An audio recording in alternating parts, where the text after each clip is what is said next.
Hello ladies, catch up time at Penny's place. It's 10 to 3 in the afternoon. So I was up very late, very early this morning, messing about with tracing bags and glassine bags and what have you.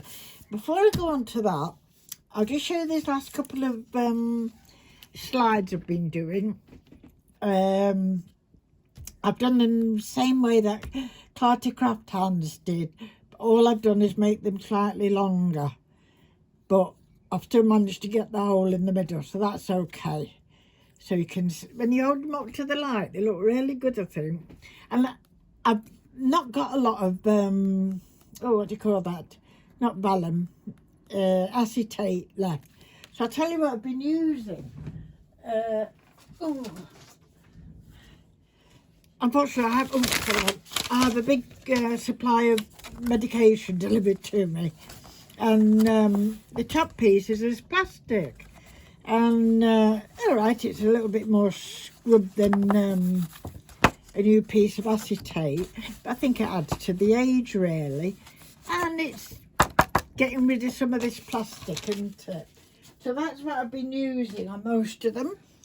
I don't think they've come out too bad. As I say, there's a little line mottling on it, but you know what I mean, I'm not bothered about that.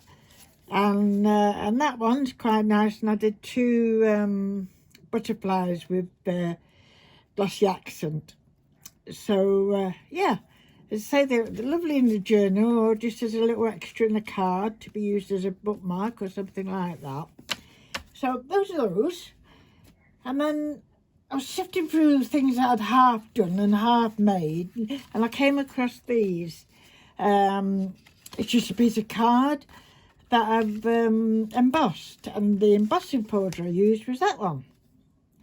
I used that one because I didn't want to go through the big embossing machine, because it's quite heavy and cumbersome to bring out all the time. So this was just done on a tiny little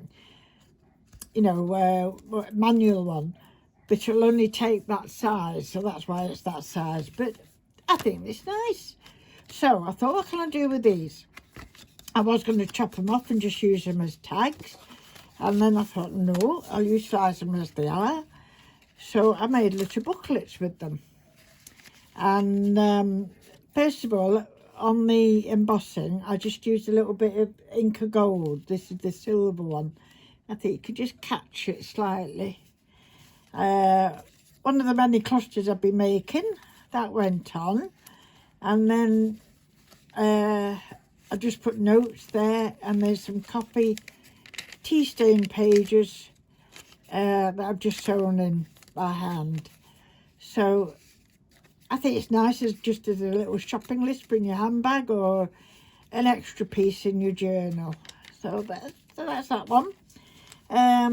This one I wasn't over keen. I do like the colour, but I wanted it a bit more subtle, so I went over it with antique linen pad somewhere, distress ink, and then I put a bit of gold copper on it as well, just to take it off. Now, it did have a cluster on it which I didn't like.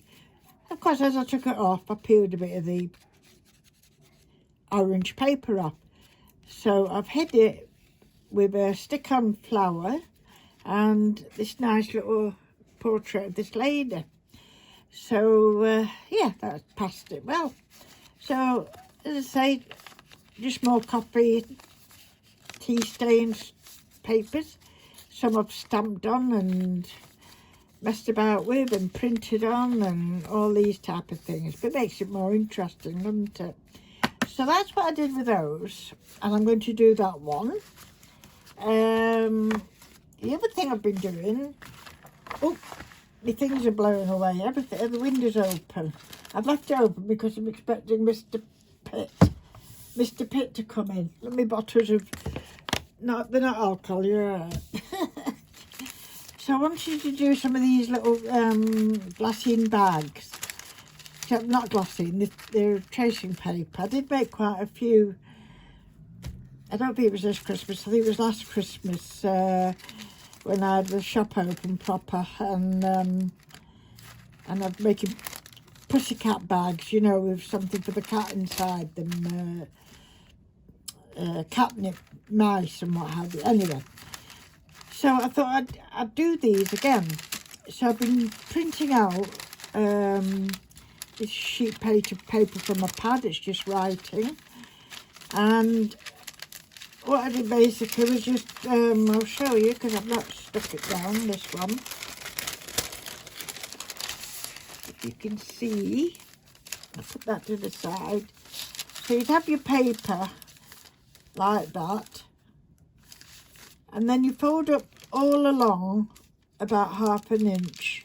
You can make it big if you like, but 1/2 inch is plenty on this size bag. So all along that would have been done, and then you cut out this rectangle from both sides. Just cut that strip out. You don't need it, you just need this front piece here.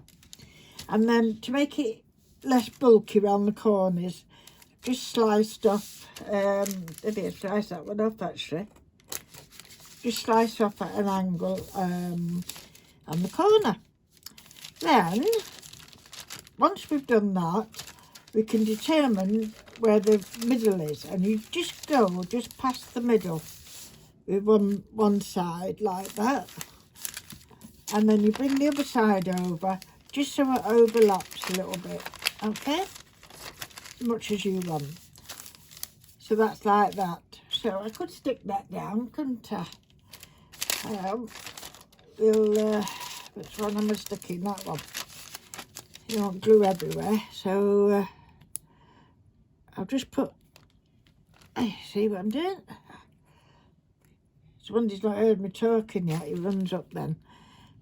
It's a shame, next door's cat, Toothless, has gone missing. But he's such a beautiful looking cat. I think whoever finds him wouldn't want to give him up, is my opinion, but Jess has asked us to keep an eye open for it, which I do, and we have fed it in the past and looked after it, but of course you've got to think of Mr. Pitt's feelings as well, and he's a proper loner cat. He doesn't like sharing his family with anybody. So I pasted that down the centre, and then I just put a little bit of glue around that corner, along the top. You'll be doing a far better job because I can't see what I'm doing because I'm too far away really. So that's that.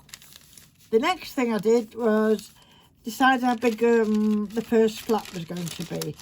So I think I ended up measuring 3 or 3.5 from the bottom to wherever you want it up here, like so. But I do want it done on the good side, not the back side. That's why there's so many creases in this one. So once you've determined where you want the first fold to be, which that one is,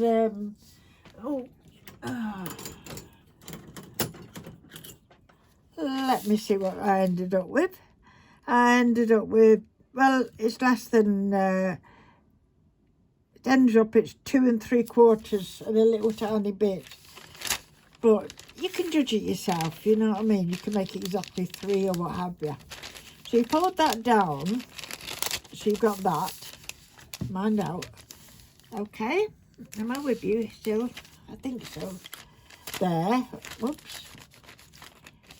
And then, if you fold it again and meet it up with the first fold, you've got that. Okay, so that makes a flap there to put a tag.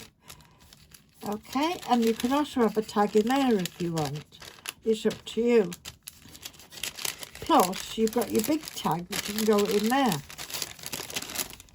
Okay, that's a good size tag that'll go in there. Don't think it'll carry one of them books.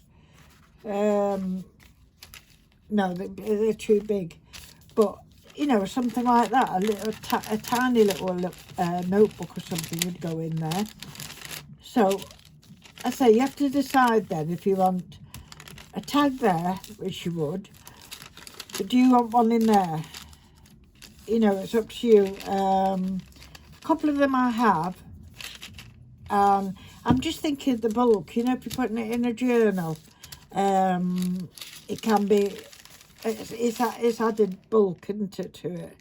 So I'm just going to stick this down here, like that, and then just a little bit up there, like there, whoops, like that. And that gives me like a corner to play with here. And just so that you can, you know where to put your tag in. I think I'll cut it off with these are an old pair of pinking shears. So I'll just cut that corner off like that. So that gives you a nice base then of where you're going to put your tag. Am I going to have one in there? No, I don't think so. So because I'm not, I'm going to glue all the way up there. Try and stay in camera, Penny. A lovely surprise yesterday evening. Grandson come to visit with young lady, so we had a takeaway. And of course he had to show me his new car he's got. Bless. So that's that. So there's that piece there. You can't help it where you folded it over. Just make sure there's no glue on there. So this is another pocket, of course, where you folded it over here. So I'm going to do exactly the same and glue it there. I watched that many things on YouTube, but doing it yourself's a whole different ball game, isn't it? So we've gone there, and then we're just going to go a bit up there. And I could have cut that off. In fact, I might do that. I can just see it now where I've left a bit of the white. Oh dear. It's not straight there, but that doesn't matter because I'm going to cut that off anyway. So where's the pinking shears? So we're going to cut that off again, about the same. So now you've got 1 tag, 2 tag, 3 tag. I think that's enough tags for one little envelope, because remembering it's only, you can have this up or down as far as you want. It makes a nice little wallet, I thought. And I have done a couple, but I've had a bit of a hard time with it because I wanted to sew it, you know, just to strengthen it all the way around. And my sewing machine, I was doing it late last night, and I hadn't really altered the tension on the sewing machine, so I might have to go over all that. But that's one of them I did. So again, you've got your big tag in there, which is that one. You've got a tag in here, which I put a little pull thing on this one, like that. Okay. They're very handy to save. You know, when I'm doing them, those, I save all them. They're very handy for hiding staple clips or anything like that, or making them stand on the end so you've got a bit something to pull. So that's how I did that. So nothing goes to waste if I can help it. So that one went in there. And I didn't make one for up there. All I've done is that one, and that one, and one in there. That's the only thing I've done with this one, and just folded it down, because I've put a chiffon flower with a little pearl in the centre. But I think it's come out quite nice, except for the sewing, which I might go back over. So that was that one. What else did I do? Yeah, this was another one. This one I did use the flap over. So I've got a pocket here. A pocket in there. And a pocket here for another tag. Okay. So lots and lots of different ways of folding these things, and so they just clip in a book. I'm not going to tie them or anything like that, but to fasten you could have just a fancy paper clip. I've got a few that I've put clusters on and what have you. So you could just do it like that, making sure it goes on the book. So that's kept me happy and awake for quite a while. I think that's all the ones I'm showing you. Yes, that was my starter one. And I keep it to the side because that's what I'm going to have to keep referring to, that one. So I'm going to decorate these. I'm not sure exactly what at the moment, but I'll decorate these and find some tags that will fit. I've got two things here. A present for the cat. If he comes in, he loves these. He really does. So he has that. And most men bring you flowers and things, don't they? But Arthur brings me funny things from work. And yesterday, I think it was yesterday, was this one. I said, oh, that's nice. It's a nice colour. What is it? He said, I don't know. But he said, I'm sure you'll find use for it. So it could be a drawing implement. So I've got a perfect circle around here, plus inside. I don't know. If you had bought four, I could have had wheels, couldn't I? It could be a stand for a plant pot or a blue thing, I don't know. So it's going to sit on my desk for a while because Arthur bought it. And I'll see what I can do with it. So I think that's all I was going to bore you with today. I have been doing something G was doing, G Kerr, but I don't want to show it all because it's not my best endeavour. I'm going to have another go at this. Okay, so that'll be another time. So thank you very much for watching, and stay safe, and please comment, and if you do like it, please put like and all them things that you have to do, and I'll speak to you soon. Bye for now.